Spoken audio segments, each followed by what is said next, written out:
മരിച്ചവനെ ഉയർപ്പിച്ച എൻ്റെ കർത്താവ് എൻ്റെ മകനെ മരണത്തിൽ നിന്നും രക്ഷിച്ച ആ കർത്താവിൻ്റെ മുൻപിലാണ് പ്രത്യക്ഷീകരണത്തിൽ മാതാവിൻ്റെ മുൻപിലും ഞാനൊരു സാക്ഷിയായി നിൽക്കുന്നത്. എൻ്റെ പേര് ഷീബ ഫ്രാൻസിസ്. എൻ്റെ മകൻ ഡാനിഷിന് വേണ്ടിയാണ് ഞാനിവിടെ നിൽക്കുന്നത്. ഞാൻ എറണാകുളം ജില്ലയിലെ തിരുത്തിപ്പുറം ജപമാല രാജ്ഞി ദേവാലയത്തിൽ നിന്ന് വരുന്നതാണ്. ഞാൻ 2019 ഡിസംബർ 26 ഉടമ്പടി എടുത്തത് എൻ്റെ സഹോദരങ്ങൾക്ക് മാതാവ് നൽകിയ ഒരുപാട് അനുഗ്രഹങ്ങൾ എന്നോട് പറഞ്ഞു. അപ്പോൾ ഞാൻ പറഞ്ഞു, ഞാൻ മാതാവിൻ്റെ പള്ളിയിലാണ് ഞാൻ മാതാവിന് വേണ്ടി വേല ചെയ്യുന്നത്, അതുകൊണ്ട് കൃപാസനത്തിൽ പോകണ്ട എന്ന് പറഞ്ഞെങ്കിലും എൻ്റെ മനസ്സ് അനുവദിക്കാതെ ഞാൻ കൃപാസനത്തിലേക്ക് കടന്നു വരികയും എൻ്റെ ഈ മകൻ്റെ +2 പഠിക്കുന്ന അവസരമായിരുന്നു.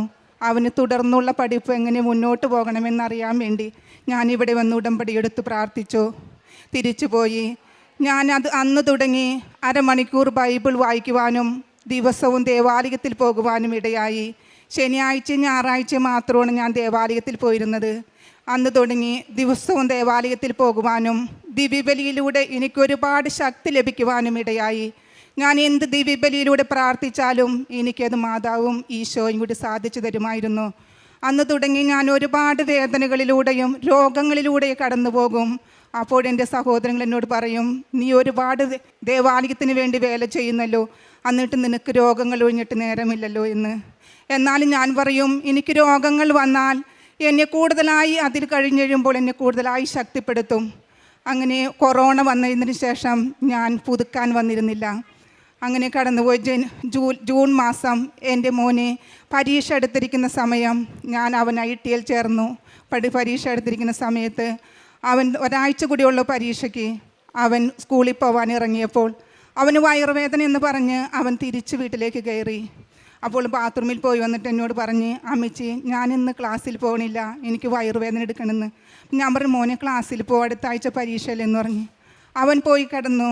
12 മണിയായപ്പോൾ അവൻ എഴുന്നേറ്റ് വണ്ടി കഴുകാൻ ഇറങ്ങി. അവൻ ഒരിക്കലും വണ്ടി കഴുകാറില്ല, അവൻ്റെ വണ്ടി ചേട്ടനാണ് കഴുകുന്നത്.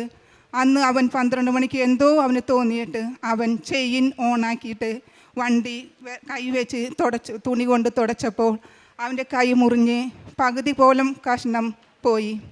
അപ്പോൾ അവൻ ആരുമുണ്ടായിരുന്നില്ല വീട്ടിൽ, ചേട്ടൻ പുറത്തുപോയൊക്കെയായിരുന്നു. അപ്പോൾ ചേട്ടനെ അന്വേഷിച്ചപ്പോൾ കാണാതെ ഇപ്പോൾ റോട്ടിലേക്ക് ചെന്ന് ആരെങ്കിലും ഉണ്ടോ എന്ന് നോക്കിയപ്പോൾ ആരെയും കണ്ടില്ല. അവൻ തിരിച്ചു വന്ന് കൂട്ടുകാർക്ക് ഫോൺ ചെയ്തു. അവർ വന്ന് ഹോസ്പിറ്റലിൽ കൊണ്ടുപോകാൻ നിൽക്കുമ്പോഴേക്കും ചേട്ടൻ ഹോസ്പിറ്റലിലേക്ക് കൊണ്ടുപോയി. ഞാൻ ജോലി സ്ഥലത്തായിരുന്നു. എന്നെ അറിയിച്ച് ഞാൻ ഹോസ്പിറ്റലിൽ ചെന്നപ്പോൾ ഞാൻ അവനോട് പറഞ്ഞ്, മോനെ മാതാവ് നിന്നെ വലിയ അപകടത്തിൽ നിന്ന് രക്ഷിച്ചതാണ്. നീ വണ്ടിക്ക് പോയിരുന്നെങ്കിൽ ഇടയ്ക്ക് വെച്ച് വല്ല അപകടവും പറ്റി നിന്നെ എന്തെങ്കിലും സംഭവിച്ചിരുന്നു. മാതാവ് ഒരു കൈവിരലുമേ നിൻ്റെ ഇത് അവസാനിപ്പിച്ചതാണ് മോനെ. എനിക്ക് സന്തോഷമായിരുന്നു. ഞാൻ ദൈവത്തിന് നന്ദി പറഞ്ഞു. ആസ്പത്രിയിൽ കൊണ്ടുപോയപ്പോൾ അവർ പറഞ്ഞു ഓപ്പറേഷൻ വേണമെന്ന് പറഞ്ഞ്. പിറ്റേ ദിവസം ഓപ്പറേഷൻ ചെയ്യാമെന്ന് പറഞ്ഞ്.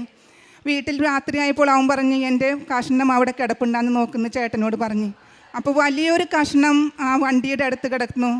അത് തിരിച്ചു കൊണ്ടുവന്ന് ഡോക്ടർക്ക് കൊടുത്തപ്പോൾ ഡോക്ടർ പറഞ്ഞ് സമയം കഴിഞ്ഞു പോയി എന്നറിഞ്ഞു. അത് കഴിഞ്ഞ് സന്തോഷത്തോടു കൂടെ ഞാൻ അവനെ ഓപ്പറേഷൻ തിയേറ്ററിലേക്ക് കിടത്തിവിട്ടു. കാരണം എൻ്റെ മാതാവ് വലിയൊരു അപകടത്തിൽ നിന്നാണ് എൻ്റെ മോനെ രക്ഷിച്ചതെന്ന് ഞാൻ പൂർണ്ണമായി വിശ്വസിച്ചിരുന്നു. ഓപ്പറേഷൻ തന്തവിരലിൻ്റെ അടിയിൽ നിന്ന് മാംസമെടുത്ത് അവിടെ തുന്നിപ്പിടിപ്പിച്ചുകൊണ്ട് ഉള്ളിലേക്ക് തിരികെ ഓപ്പറേഷൻ ചെയ്തു. 15 ദിവസം കഴിഞ്ഞപ്പോൾ അവിടെ നിന്ന് എടുത്ത് ഷേപ്പ് ചെയ്ത് സ്റ്റിച്ചിട്ട് വീട്ടിലേക്ക് പറഞ്ഞയച്ചു. എന്നിട്ട് 10 ദിവസം കഴിയുമ്പോൾ അത് അഴിച്ചോളാൻ പറഞ്ഞു. അഴിച്ചു കഴിഞ്ഞ് പിറ്റേ ദിവസം നോക്കിയപ്പോൾ അവൻ്റെ കയ്യിൽ വലിയൊരു കൊമള ആ ഓപ്പറേഷൻ ചെയ്ത സ്ഥലത്ത്. അപ്പോൾ ഞാൻ രണ്ടാമത് ഡോക്ടറിനെ വിളിച്ച് ചോദിച്ചു. ഡോക്ടർ പറഞ്ഞ് ചെല്ലാൻ പറഞ്ഞു. ചെന്നു ആൻറ്റിബയോട്ടിക് കൊടുത്തു. പഴുപ്പാണെന്ന് പറഞ്ഞു. ആൻറ്റിബയോട്ടിക് 8 ദിവസം കഴിഞ്ഞു. 8 ദിവസം കഴിഞ്ഞപ്പോൾ ഇപ്പുറത്ത് രണ്ടാമതൊരു കൊമള വന്നപ്പോൾ പിന്നെയും കൊണ്ടു ചെന്നു. അങ്ങനെ 1 മാസത്തോളം അവൻ ആൻറ്റിബയോട്ടിക് തന്നെ കഴിച്ചുകൊണ്ടിരുന്നു. അപ്പോൾ ഡോക്ടർ പറഞ്ഞ് ഇതിൻ്റെ ഗ്രീസോ എന്തെങ്കിലും ഇതുകൾ തുരുമ്പോ രക്തത്തിൽ കലർന്നിട്ടുണ്ടാവും, അതുകൊണ്ടായിരുന്നു പറഞ്ഞ് രക്തം ശുദ്ധീകരിക്കാൻ മരുന്ന് കൊടുത്തു. എന്നിട്ടും അവൻ്റെ അത് കുറഞ്ഞില്ല. അപ്പോൾ ഡോക്ടർ പറഞ്ഞു ഒന്നും കൂടി നമുക്ക് ഓപ്പൺ സർജറി നടത്തണം.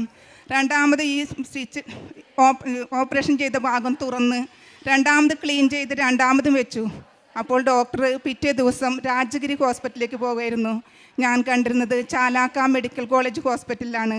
ആ ഡോക്ടർ അവിടെ നിന്നും രാജഗിരിയിലേക്ക് പോകുന്നത് കൊണ്ട് ഡോക്ടർ പോകുന്നതിനേക്ക് മുമ്പ് തന്നെ ഓപ്പറേഷൻ ചെയ്യാമെന്ന് പറഞ്ഞ് അന്ന് ഓപ്പറേഷൻ ചെയ്ത് അന്ന് തന്നെ ഡോക്ടർ രാജഗിരിയിലേക്ക് പോയി. അപ്പോൾ എന്നെ വിളിച്ച് പറഞ്ഞ് ഈ കൈയിൻ്റെ പഴുപ്പും ബ്ലഡും പോകുവാനായിട്ട് ഒരു ട്യൂബ് ഇട്ടിട്ടുണ്ട്, അത് നാളെ ഡോക്ടറേഴ്സ് എടുത്ത് മാറ്റുമെന്ന് പറഞ്ഞ്. പിറ്റേ ദിവസം അതെടുക്കാൻ പോയപ്പോൾ അവൻ പറഞ്ഞ് ഇങ്ങനെ ഒരു ഇട്ടിട്ടുണ്ട് മാറ്റാമെന്ന്. ഡോക്ടർ പറഞ്ഞു അത് സമയമാകുമ്പോൾ എടുത്തോളൂ എന്ന് പറഞ്ഞ് 10 ദിവസം കഴിഞ്ഞിട്ടും അതെടുത്ത് മാറ്റിയില്ല. സ്റ്റിച്ചെല്ലാം എടുത്ത് ഇനി കുഴപ്പമില്ല എന്നും പറഞ്ഞ് ഡോക്ടർ വിട്ടു. വീട്ടിൽ വന്നപ്പോൾ അവൻ തടകി നോക്കിയപ്പോൾ ഈ കുടൽ അതിൻ്റെ ഉള്ളിലിരിക്കുകയാണ്.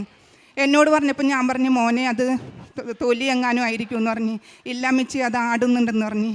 ഞാൻ എൻ്റെ ചേച്ചിയുടെ മോള് ചാലാക്ക ഹോസ്പിറ്റലിലെ ഓപ്പറേഷൻ തിയേറ്ററിലെ നേഴ്സാണ്. അത് കാരണം ഡോക്ടേഴ്സായിട്ട് നല്ല പരിചയമുണ്ട്. അപ്പോൾ ഡോക്ടറിനെ വിളിച്ചു പറഞ്ഞപ്പോൾ ഡോക്ടർ പറഞ്ഞു നാളെ ഹോസ്പിറ്റലിൽ വന്നെടുക്കാൻ പറഞ്ഞു. അപ്പോൾ അവൾ പറഞ്ഞ് ഞാൻ തന്നെ എടുത്തോളാം എന്ന് പറഞ്ഞെടുത്ത് പിറ്റേ ദിവസം ഹോസ്പിറ്റലിൽ പോയി. അപ്പോൾ ഈ ട്യൂബ് എടുത്തപ്പോൾ അവിടെ വലിയൊരു ദ്വാരമാണ് കാണാൻ സാധിച്ചത് എനിക്ക്. ഞാനപ്പോൾ തന്നെ കരഞ്ഞ് മാതാവിനോട് പറഞ്ഞു എൻ്റെ മാതാവേ ഞാൻ കൃപാസനത്തിൽ വന്നുകൊള്ളാം അമ്മേ, ഞാൻ ഉടമ്പടി പുതുക്കിക്കൊള്ളാമെന്ന് പറഞ്ഞു. ഇവിടെ വന്ന് ഞാൻ ഉടമ്പടി പുതുക്കി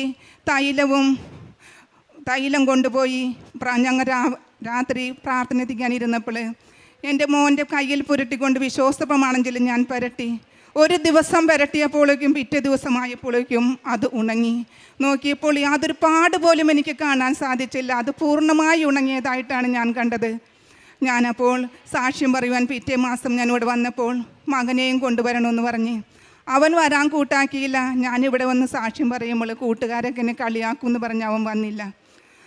അന്ന് തുടങ്ങി ഞാൻ പ്രാർത്ഥിച്ചു തുടങ്ങി.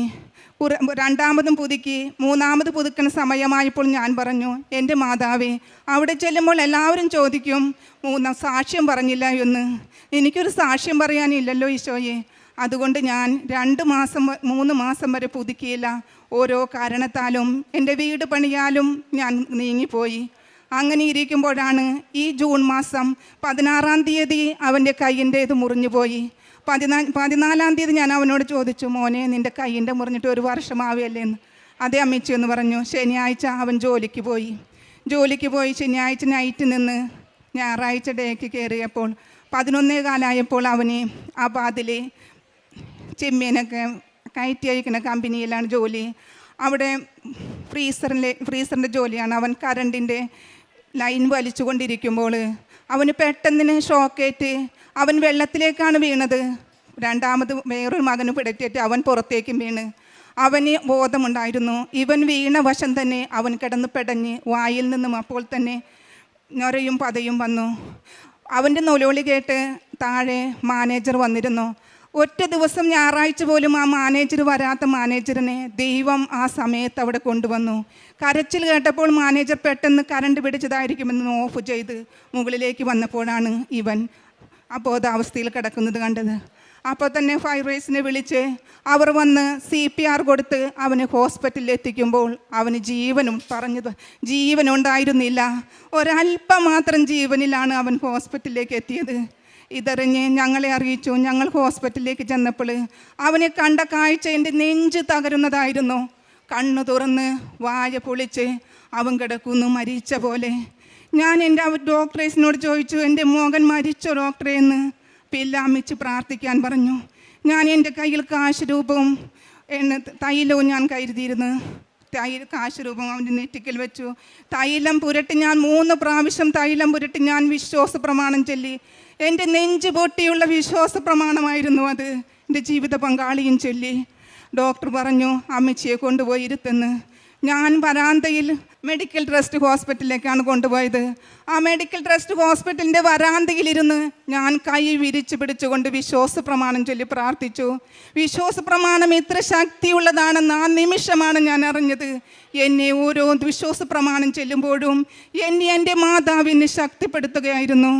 എന്നെ ഒരു മുസ്ലിം പെൺകുട്ടി അത് കണ്ടപ്പോൾ എന്നോട് പറഞ്ഞു ചേച്ചി മുകളിൽ ഒരു ചാപ്പലുണ്ട്, ആ ചാപ്പലിൽ ചെന്നിരുന്ന് പ്രാർത്ഥിക്കാൻ.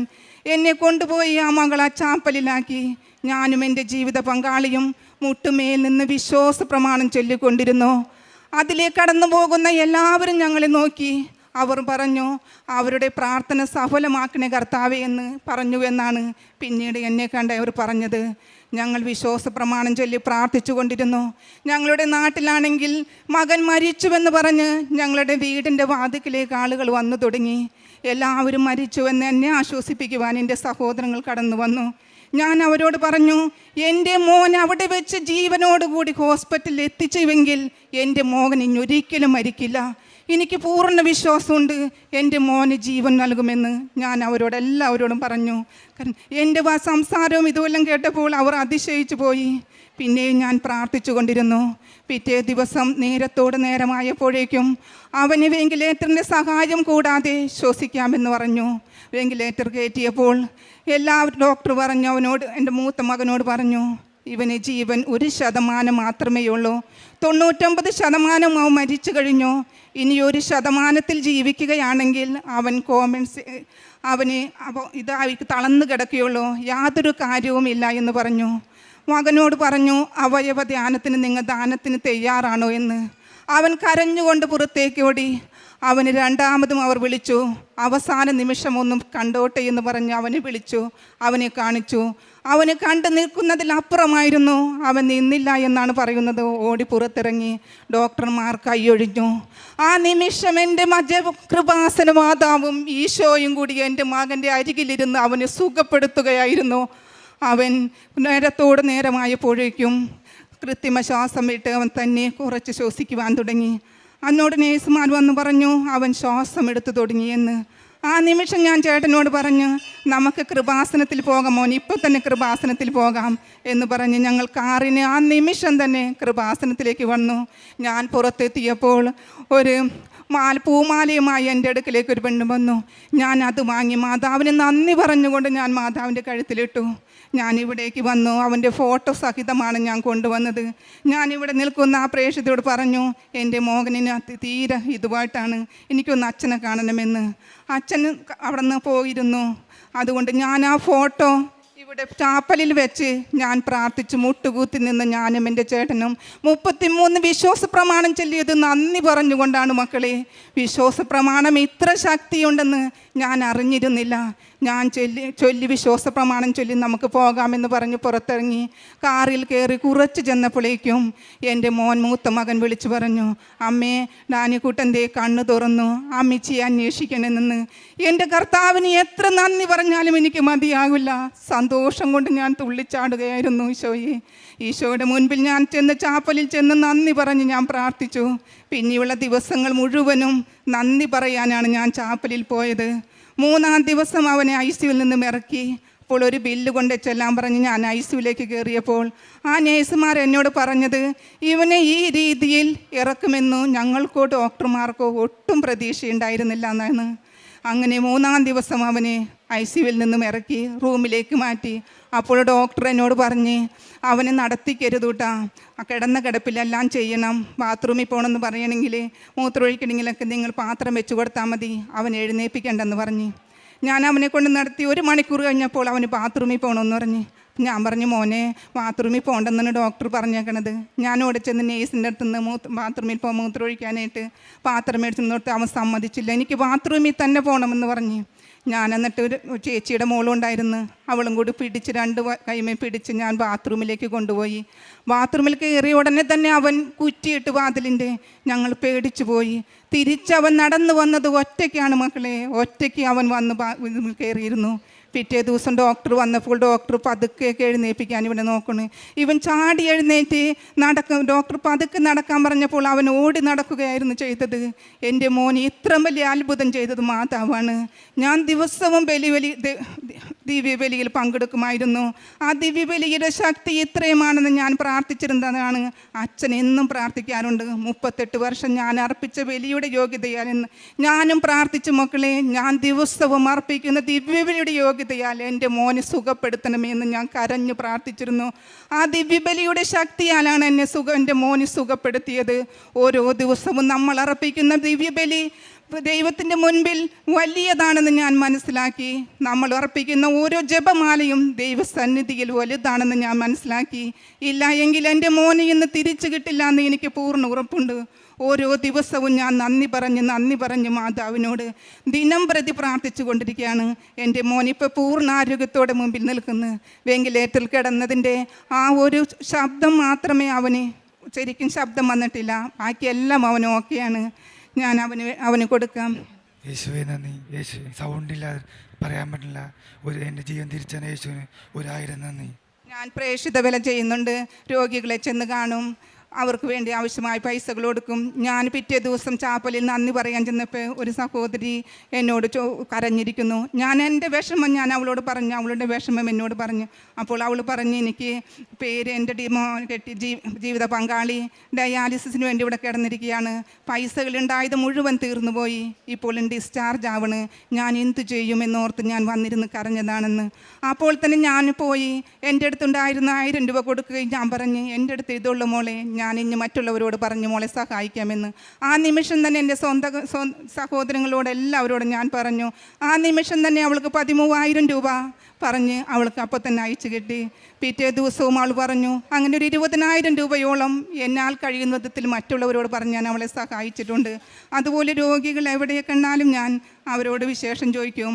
അവർക്ക് പണം കൊണ്ടാണ് ആവശ്യമെങ്കിൽ എന്നെ കഴിയുന്ന വിധത്തിൽ ഞാൻ അവരെ സഹായിക്കാറുണ്ട്. ഞാൻ ഉടമ്പടിയെടുത്ത് ദിവസവും ദിവ്യബലിയിൽ അരമണിക്കൂർ ബൈബിൾ വായന എല്ലാം ഉടമ്പടിയിൽ ഞാൻ നിലനിന്ന് പോകുന്നു.